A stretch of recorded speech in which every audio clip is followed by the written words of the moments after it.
I went for a weekend road trip to Las Vegas with a bunch of my co-workers. That's about 15 years ago while I was in my 20s. At that time, I was working as an engineer for a US multinational company. We were based in California for a few months.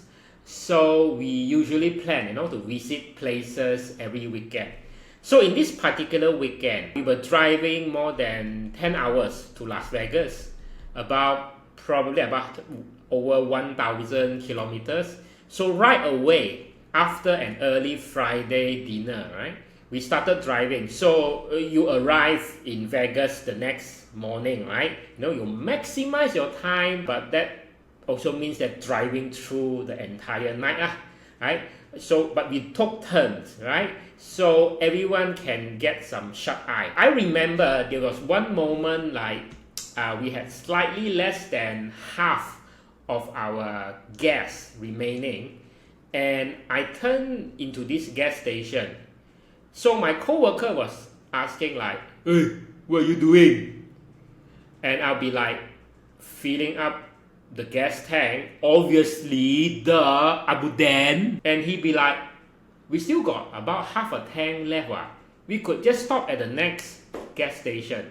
And I replied, "Yes, but we also can get it done right here, right now." At this point, we were close to arguing with each other over such small matters.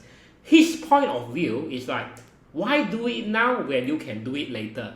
Well, my point of view was why do it later when we can do it now? Now, he's not wrong, because there's definitely another gas station 100 miles more or something, further, based on his estimation, right? Looking at the physical hard copy map, and it seems like our car gas tank is definitely or more or less enough to get us there. However, the angle that I'm coming from is that what if the next gas station is closed for the night for whatever reason, or there's a freak accident or mother nature incidents that leads to us being stuck, somewhere or middle of nowhere or stuck in the traffic, right? Then we will all be screwed, left stranded in the middle of nowhere with an empty gas tank. There goes our Vegas vacation plan. Because remember, 15 years ago, we don't have the version of Waze or Google Maps that we have today. Now, I was being very mindful of the consequences of being stranded on the highway in the middle of the night with an empty gas tank. That isn't something you can solve immediately with money, right? Even if you can solve it, how hard or how easy to do that? Calling for help, right? Calling your car rental company, hello, in the middle of the night, right?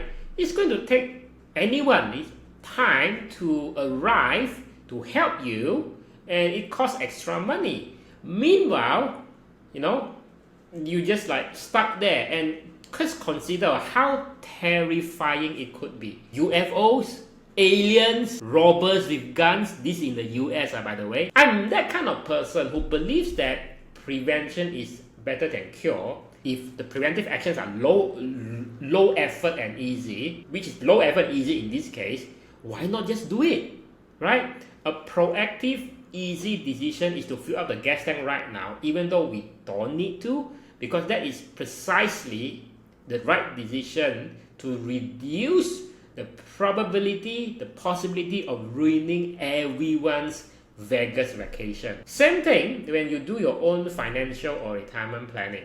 The clients that engage us for advisory are the same type of clients or the same type of people just like me. Because there are two types of people in the world, right? My co-driver or former co-worker that I told you about in this story. And then there's people like me, or maybe you, if you're watching this, who strongly believe that if I can do something now to ensure that my future looks better, gets better, and to avoid or prevent any undesirable circumstances, then it makes sense to just do it right away. Why wait, right? But sometimes there are people around you who may object or discourage you from doing something.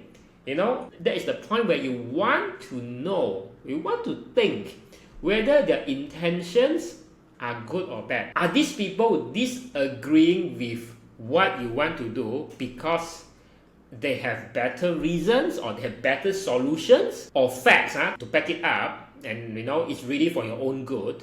Or is it because for their own selfish ego and hidden motives? Now, this former colleague of mine whom I argue with, I think he came from this egoistic, very ego stance, where he just wanted to be right?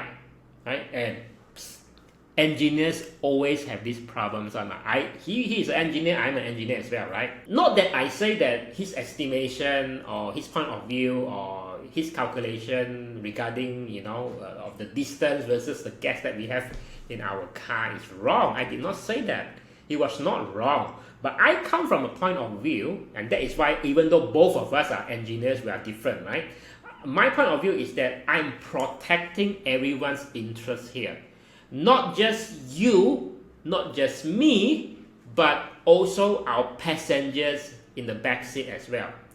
I came from a more selfless, mindful, proactive, preventing is better than fixing things, that kind of mindset. And I don't think you can argue with that, even though you have the right facts or data. Now, I'm sharing with you this because some of the people that when I had first contact with, right, they say, oh, I have an intention to engage you for financial retirement advisory or planning, and they have been struggling doing it on themselves, and they're getting stuck for quite some time already. But then at last, after talking, and then they decided, okay, I don't think I want to proceed, with the consultation. And they say, okay, because their spouse, his or her spouse disagree. So my response is always like, okay, now, you're obviously struggling to do it yourself and not for the lack of trying. Why would your wife or husband enjoy seeing you in such a situation when what you are trying to do here is for their own good as well? So the same way I responded to this colleague of mine, right, when we were having this Vegas road trip. I said, if we do not fill up the gas tank right now and the next gas station is closed, causing us to be stranded for the night, and everyone's Vegas trip is ruined, how would you take responsibility for that? And he went silent. I recall our argument just ended there. And also because I'm the one driving on the wheel, so I have control over the decision, right? Which is another thing to know, right? Be that someone who possesses the final decision-making power. And if you're a man who's the soul or the main breadwinner of the family, and you want to do something good, planning or whatnot for your family, you want to seek advice, retirement planning with an external professional, and it turns out that your wife does not understand, and that's why that leads to she might not agree. You, as a husband, myself, I would respect what she said, but I will still proceed to do it anyway, and explain to her later, and maybe rope her into the conversation after you have started it, so eventually she will understand. Right? And this is speaking from experience, yeah? Not only my personal experience, but experience working with clients, from all walks of life. So, don't be a beta husband. And I've also have clients who are working wives and mothers. They proceed with it anyway, even if they could not rope their husband into it. And for people who are outside, your immediate family, who disagree with what you want to do, you have to ask yourself, is it because of their own selfish motives? They rather see me stuck, not progressing or whatever, instead of seeing me doing better in life? Hey, you don't laugh. There are people within our social circle who are like that. You believe me or not?